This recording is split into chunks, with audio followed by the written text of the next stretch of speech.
नमस्कार. भारतीय करार कायदा 1872च्या या आजच्या लेक्चरमध्ये मी तुमचं स्वागत करते. आजच्या आपल्या या लेक्चरमध्ये आपण अजून एक महत्त्वाचा घटक बघणार आहोत एखाद्या वैध करारासंबंधीचा, आणि तो म्हणजे मुक्त संमती. इंग्लिशमध्ये त्याला फ्री कन्सेंट असं म्हटलं जातं. आता मुक्त किंवा फ्री या शब्दाचा अर्थ फुकट किंवा विना पैसे किंवा विनामूल्य असा नाही.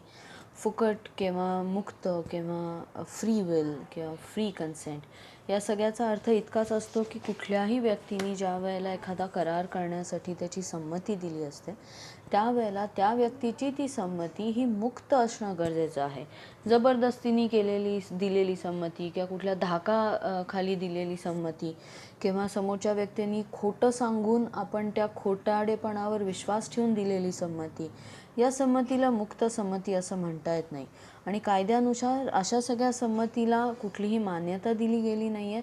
आणि त्यामुळे जर का संमती मुक्त नसेल तर तो करार हा वैध करार म्हणजेच बरोबर करार होऊ शकत नाही.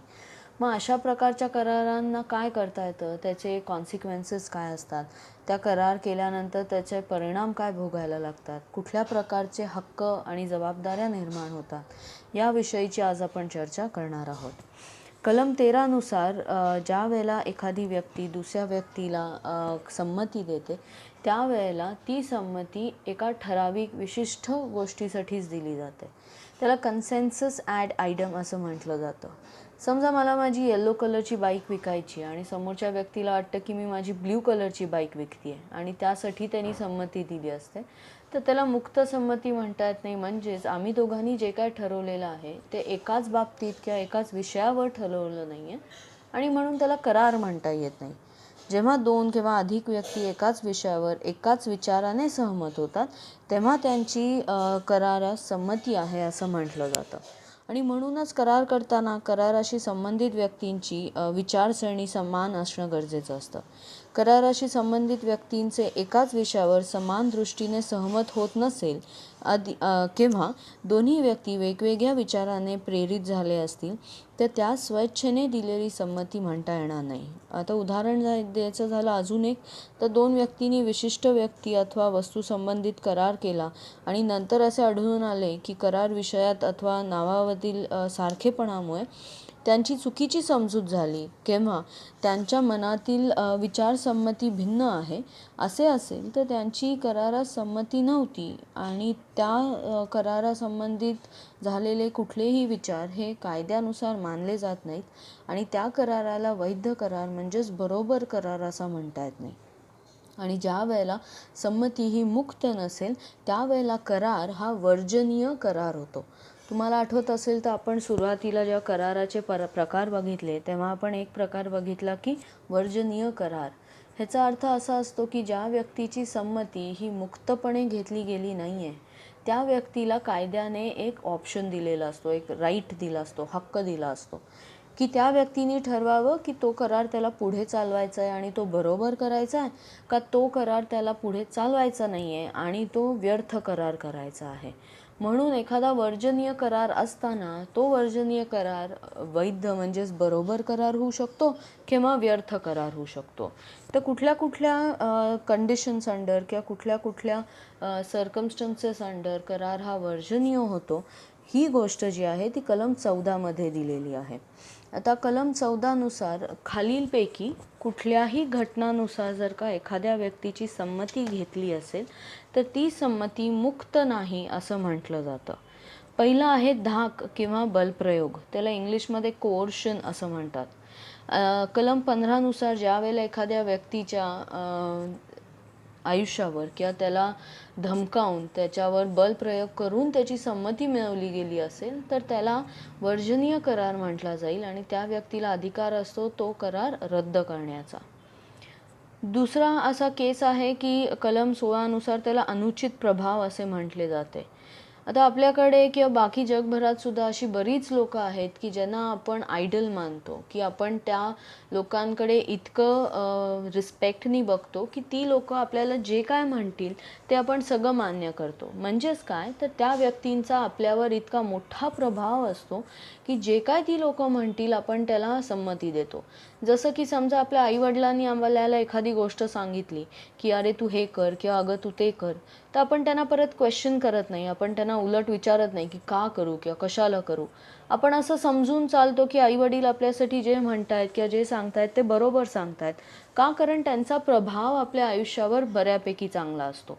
पण हाच ज्यावेळेला प्रभाव एखादी व्यक्ती चुकीचं काम करण्यासाठी किंवा एखाद्या व्यक्तीला करारामध्ये बांधण्यासाठी, स्वतःचा फायदा करून घेण्यासाठी अनुचित प्रभाव टाकते आणि समोरची व्यक्ती त्याला संमती देते, तर अशा प्रकारचा करार हा वर्जनीय ठरवला जातो. पुढच्या प्रकारचा इन्स्टन्स आहे तो म्हणजे कपट. कलम 17 नुसार त्याला फ्रॉड असं म्हटलं जातं.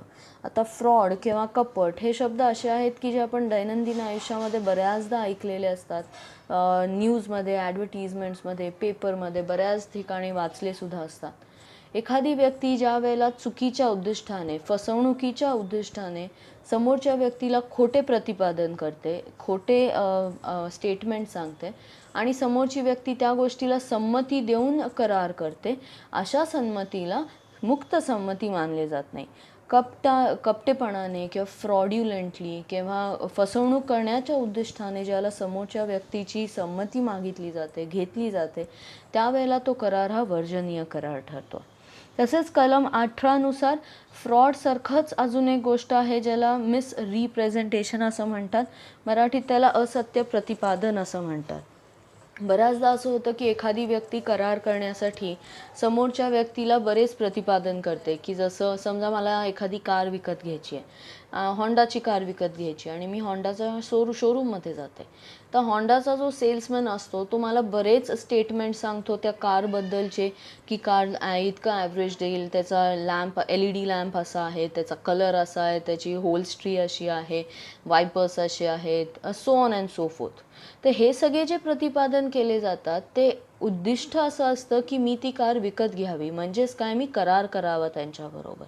पण ह्यापैकी जर का एखादी गोष्ट की ज्या सेल्समनला वाटते की ही खरी आहे, बरोबर आहे, त्या उद्दिष्टाने मला कुठल्याही चुकीच्या उद्दिष्टाने, फसवणुकीच्या उद्दिष्टाने त्यांनी ते स्टेटमेंट्स केले नसतील, पण नंतर जाऊन माझ्या लक्षात येतं की अरे या सेल्समननी तर सांगितलं की या गाडीचं ॲव्हरेज जे आहे ते 23 मिळेल मला, पण ह्या गाडीचं ॲव्हरेज मला फक्त 20 मिळतं आहे.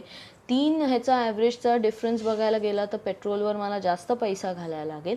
तर अशा प्रकारच्या प्रतिपादनला असत्य प्रतिपादन असं म्हटलं जातं.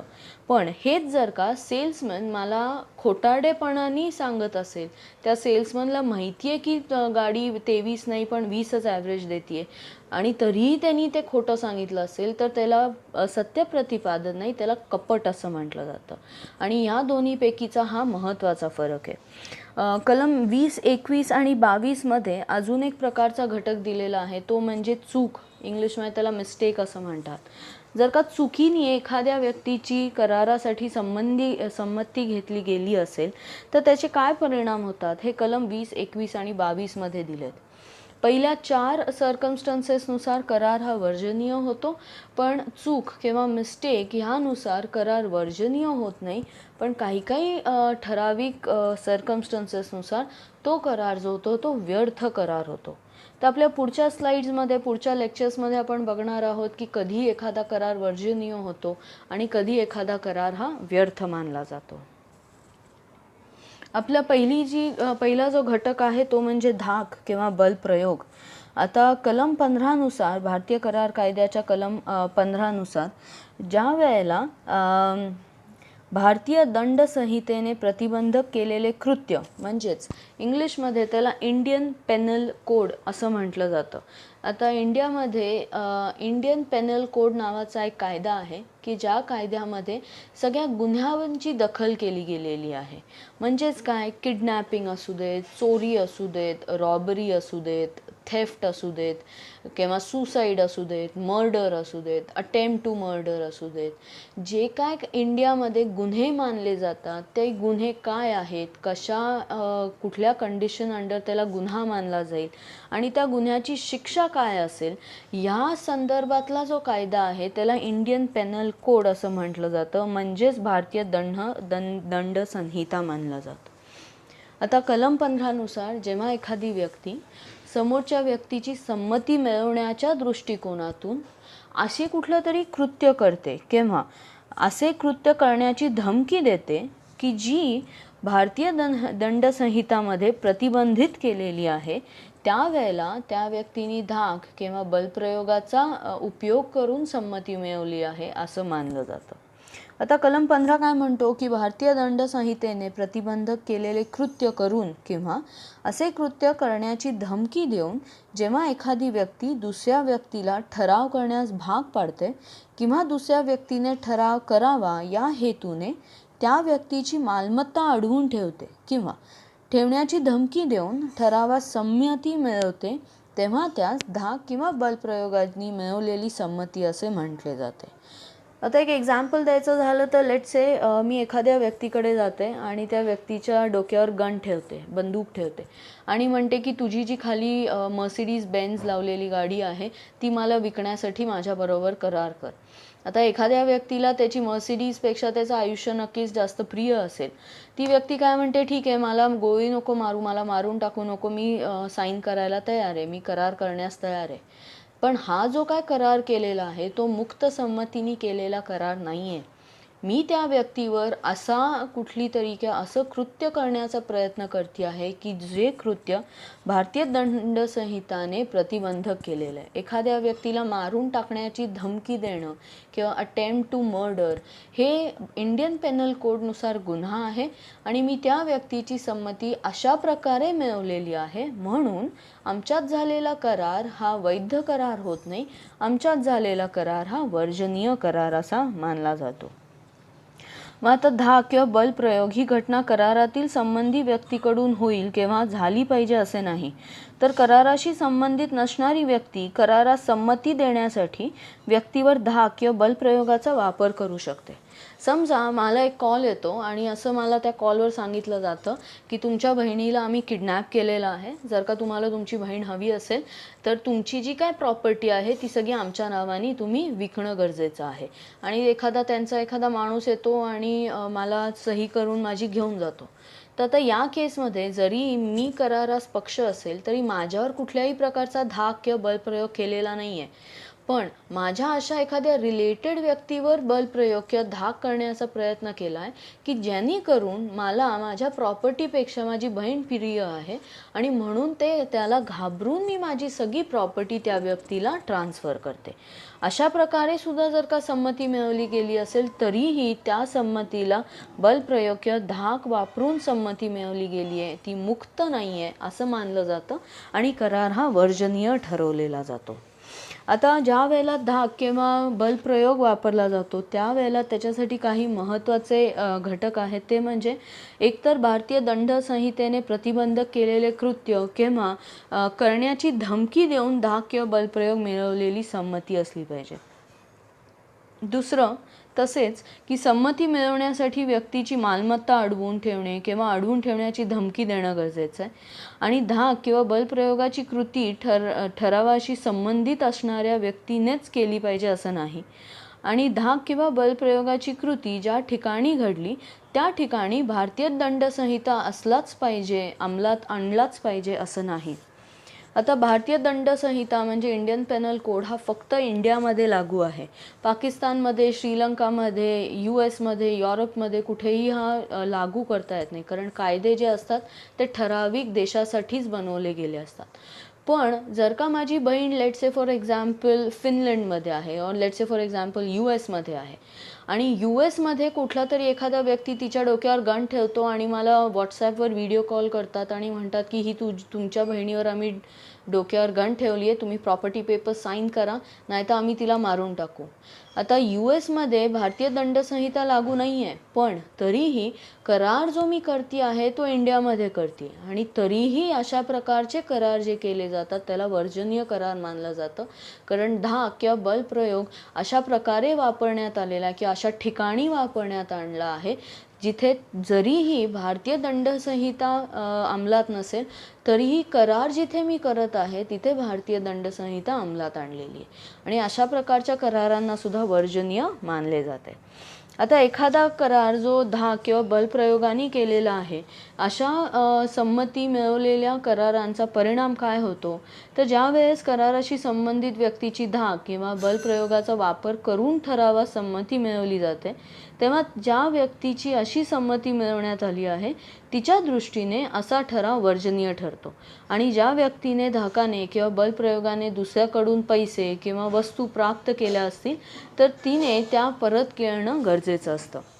म्हणजेच काय, एक तर करार वर्जनीय होतो, ज्या व्यक्तीची संमती मिळवलेली आहे त्या व्यक्तीला ठरवता येतं की करार पुढे चालवायचा आणि तो वैध करायचा का करार रद्द करायचा आणि तो व्यर्थ करार करायचा. पुनर्वसाचं तत्व लागू होतं, म्हणजे समजा या करारामध्ये दोन्हीपैकी कुठल्याही पक्षाला काही प्रॉफिट मिळालेलं आहे, पैसे मिळालेले आहेत किंवा कुठलंही बेनिफिट मिळालं असेल, तर करार जर का रद्द केला गेला असेल तर तो बेनिफिट जो मिळाला असतो तो समोरच्या व्यक्तीला परत देणं गरजेचं आहे, आणि या तत्वाला पुनर्वसनाचं तत्व असं म्हटलं जातं. तसंच संमती सक्तीने जबरदस्तीने प्राप्त केली गेली हे सिद्ध करण्याचे ओझे म्हणजेच बर्डन ऑफ प्रूफ हे ज्या व्यक्तीला करार रद्द करायचा आहे त्या व्यक्तीवर असते. म्हणजे समजा उद्या माझी संमती मुक्तपणे घेतली नाही आहे, बलप्रयोगाने संमती मिळवली आहे आणि मला आता हा करार रद्द करायचा आहे, म्हणून मी कोर्टात जाऊन केस फाईल करते, तर मला कोर्टाला प्रूफ करायला लागतं, मला कोर्टामध्ये सिद्ध करायला लागतं की माझी संमती ही मुक्त नव्हती, माझी संमती ही कुठल्या तरी बलप्रयोगाने किंवा धाकाने मिळवलेली संमती आहे. या सेंटेन्सचा अर्थ होतो. आता पुढच्या प्रकारचा जो क्रायटेरिया आहे किंवा संमती न मिळवण्याचा, मुक्त संमती नसण्याचा जो क्रायटेरिया आहे तो म्हणजे अनुचित प्रभाव किंवा नैतिक वजन. आता भारतीय करार कायदा कलम 16 नुसार ज्या वेळेला कराराशी संबंधित व्यक्तीतील संबंध असे असतात की त्यातील एका व्यक्तीला दुसऱ्या व्यक्तीच्या मनावर प्रभाव पाडणे शक्य असते आणि ती व्यक्ती त्या संबंधाच्या दुसऱ्या व्यक्तीपासून अयोग्य फायदा मिळवण्यासाठी उपयोग करते, तेव्हा करारास अनुचित प्रभावाने संमती मिळवण्यात आली आहे असे समजले जाते. आता आपण आपल्या आयुष्यात जसं मी म्हटलं बरेचसे असे रिलेशन्स असतात की ज्यामध्ये एका पार्टीचा डॉमिनन्स असतो. डॉमिनन्स म्हणजे वर्चस्व असतो. दुसऱ्या व्यक्तीला त्या व्यक्तीचं सगळं ऐकावं लागतं, तो स्वइच्छेने ऐकत असेल किंवा त्या अधिकाराच्या अंतर्गत तो ऐकत असेल. जसं एम्प्लॉयर आणि एम्प्लॉई. आता एम्प्लॉयर जे काय म्हणेल ते एम्प्लॉई ऐकतोच, कारण एम्प्लॉईला माहिती आहे की एम्प्लॉयरचा असा आपल्यावर वर्चस्व आहे की उद्या जर का आपण एम्प्लॉयरच्या विरोधात गेलो तर आपली नोकरी जाण्याची शक्यता असते, आपल्याला पे राईज मिळू शकत नाही, आपल्याला बोनसेस मिळू शकत नाही. म्हणून शक्यतो अशा वेळेला जी एम्प्लॉई असते ती एम्प्लॉयरचे सगळं म्हणणं ऐकत असते. तसंच आम्ही मगाशी सांगितल्यानुसार आपल्या आईवडिलांनी आपल्याला जे काय सांगितलं आहे किंवा ते जे काय सांगतात हे आपण शांतपणे ऐकतो, कारण त्यांचा आपल्यावर तसा प्रभाव असतो. समजा एखादा व्यक्ती ज्याचं समोरच्या व्यक्तीवर वर्चस्व आहे, अशा व्यक्तीने त्या दुसऱ्या व्यक्तीची संमती मिळवण्याच्या दृष्टिकोनातून आपल्या अधिकाराचा गैरवापर केला असेल, आपल्या अधिकाराचा गैरवापर करून समोरच्याची संमती मिळवली असेल, तर बऱ्याच केसेसमध्ये कोर्टाने अशी मिळवलेली संमती ही अनुचित संमती किंवा अनुचित प्रभावाने मिळवलेली संमती असं मानलं गेलं आहे. अजून एक एक्झाम्पल द्यायचं झालं तर इंडियामध्ये साधू बाबा किंवा बाबा लोक खूप आहेत. एक लँडमार्क जजमेंट होती कोलकाता हायकोर्टची, ज्याच्यामध्ये एक श्रीमंत माणूस ज्याच्याकडे सगळं होतं पण तो तरीही खुश नसायचा, तो माणूस एका तिथल्या साधूकडे जातो, जे आपण म्हणतो ना ढोंगी बाबा किंवा साधू बाबा, आश्रम्स वगैरे असतात. तो त्याच्याकडे जातो आणि त्या बाबाला म्हणतो की माझ्याकडे सगळं आहे, माझ्याकडे पैसे आहेत, दागदागिने आहेत, गाडी घोडे आहेत, पण मला तरीही रात्री झोपताना असा आनंद मिळत नाही. मला असं वाटतं की माझ्या आयुष्यात काहीच सुख नाही आहे, मला आनंद नाही मिळत. तर तो बाबा त्या माणसाला म्हणतो की ठीक आहे, तुला खूप तुझ्याकडे लक्झुरीज आहेत, लेजर खूप आहेत, खूप पैसे आहेत आणि म्हणून तू आनंदी नाही आहेस. तर तू तुझ्या नावाची जी काय सगळी प्रॉपर्टी आहे ती तू माझ्या नावाने कर आणि देव तुला खूप आनंदी करेल. आता हा श्रीमंत माणूस त्या साधूबाबाच्या इतक्या प्रभावाखाली होतो की डोळे झाकून तो सगळी त्याच्या नावाची प्रॉपर्टी जी असते ती त्या साधूबाबाच्या नावाने करून टाकतो. महिना 2 महिने जातात तरीही त्या माणसाला असं वाटत नाही की अरे आपण अजून खुश का नाही आहोत, आपल्याला अजून आनंद नाही मिळत आहे. म्हणून तो परत साधूबाबाकडे जातो आणि साधूबाबा त्याच्याकडे दुर्लक्ष करायला लागतो, लक्षच देत नाही. मग त्याला जाणवतं की अरे ह्यांनी तर आपल्याकडनं प्रॉपर्टी हडपून घेण्यासाठी म्हणून आपल्याला असं सगळं सांगितलं. म्हणून तो कोर्टात केस फाईल करतो आणि म्हणतो की मी जे करारानुसार साधूबाबाला जी काय माझी प्रॉपर्टी दिलेली आहे तो करार वर्जनीय ठरवावा अशी तो याचना कोर्टाकडे करतो. मग त्याला कोर्टामध्ये असं प्रूव्ह करायला लागतं की या साधूबाबाचा त्याच्यावर इतका प्रभाव होता, त्याच्या मानसिकतेवर इतका प्रभाव होता की त्यांनी डोळे झाकपणाने सगळी प्रॉपर्टी या साधूबाबाच्या नावाने करून टाकली. तर अशा केसेसमध्ये सुद्धा करार वर्जनीय हा ठरवला जाऊ शकतो. आता कायदा असं म्हणतो की ज्या वेळेला एका व्यक्तीचे दुसऱ्या व्यक्तीवर वास्तव स्वरूपाचा अधिकार असेल, जसे की शिक्षक आणि विद्यार्थी किंवा मालक व कामगार यांच्यातील नाते, जेव्हा एखाद्या व्यक्तीचा दुसऱ्या व्यक्तीवर नैसर्गिक अधिकार असेल, जसं वडील आणि मुलगा किंवा पालक आणि पाल्य. तिसरा, जेव्हा एका व्यक्तीने दुसऱ्या व्यक्तीवर काही प्रसंगामुळे विशिष्ट परिस्थितीत विश्वास टाकला असेल, जसं की वकील आणि पक्षकार किंवा डॉक्टर आणि रोगी किंवा एजंट आणि प्रिन्सिपल. आणि ज्या वेळेस एखादी व्यक्ती तिची वृद्धत्वामुळे, आजारपणामुळे किंवा मानसिक अगर शारीरिक थकव्यामुळे वैचारिक शक्ती तात्पुरती अगर कायमची नष्ट झाली असेल, अशा व्यक्तीची ठराव ज्या वेळेला करते त्यावेळेला कोर्टात बऱ्याच वेळा असं मानलं जातं की अनुचित प्रभावाखाली करार केला गेला आहे आणि ज्यामुळे तो करार हा वर्जनीय ठरवला जातो. आता बऱ्याच वेळेला असं कायदासुद्धा म्हणतो की ज्या वेळेला एखादा व्यक्ती, आता तशीच एक लँडमार्क जजमेंट होती, एक वृद्ध आजी होत्या, त्यांच्याकडे भरपूर प्रॉपर्टी होती पण त्यांचं मूलबाळ कोणी नव्हतं, सख्य असं ब्लड रिलेटिव्ह सच असं कोणी नव्हतं. त्यांचा एक भाचा होता, एकटा होता तो भाचा, त्याचे आईवडील वगैरे सगळेच वारले होते आणि भाचा आहे, आपल्याशी नातं आहे त्याचं, म्हणून त्या वृद्ध आजी त्या भाच्याला सगळी त्यांची प्रॉपर्टी सांभाळायला म्हणून देतात की ती प्रॉपर्टी सांभाळ, रेंटवर दे किंवा त्याची काळजी घे आणि त्यातनं आलेले पैसे त्या स्वतः घ्यायच्या. पण हा जो काय भाचा होता त्यांनी त्याचा विश्वास जो होता त्या वृद्ध आजींचा त्यांच्यावर, त्या विश्वासघात करून त्यांनी त्यांच्या नकळत त्या भाच्यानी सगळी प्रॉपर्टी विकून टाकली आणि ते पैसे जे आहेत ते स्वतःकडे ठेवून घेतले. आता या वृद्ध आजींना ज्यावेळेला ही गोष्ट कळाली त्यावेळेला त्यांनी कोर्टात केस फाईल केली की ह्यांनी केलेले सगळे करार हे व्यर्थ ठरवले जावे. आता कायदा त्यावेळेला म्हणाला की तुमच्यात जो काय नातं होतं ते असं नातं होतं की ज्यांनी तुमच्यामध्ये विश्वासाचं नातं निर्माण झालं होतं की त्या वृद्ध आजीनी त्या भाच्यावर विश्वास ठेवला होता की माझी जी काय प्रॉपर्टी आहे ती तू नीट सांभाळ करशील. पण त्यांनी विश्वासघात करून, त्या डॉमिनंट पार्टीचा विश्वासघात करून त्यांनी करार केले आणि म्हणून या केसमध्ये कोर्टाने ते करार हे वर्जनीय ठरवले. आता अनुचित प्रभावामुळे केलेल्या कराराचा परिणाम जो होतो तो आधी आपण जे बघितलं होतं धाक किंवा बलप्रयोग तसाच होतो की ज्या व्यक्तीची संमती घेतली असते त्या व्यक्तीला ठरवता येतं की करार हा बरोबर करार करायचा का व्यर्थ करार करायचा. बरोबर किंवा वैध करार करायचा असेल तर त्यांनी जे काय करारामध्ये राईट्स अँड ऑब्लिगेशन्स म्हणजे हक्क आणि कर्तव्य निर्माण झाले असतील ते तसेच पुढे चालू राहतील.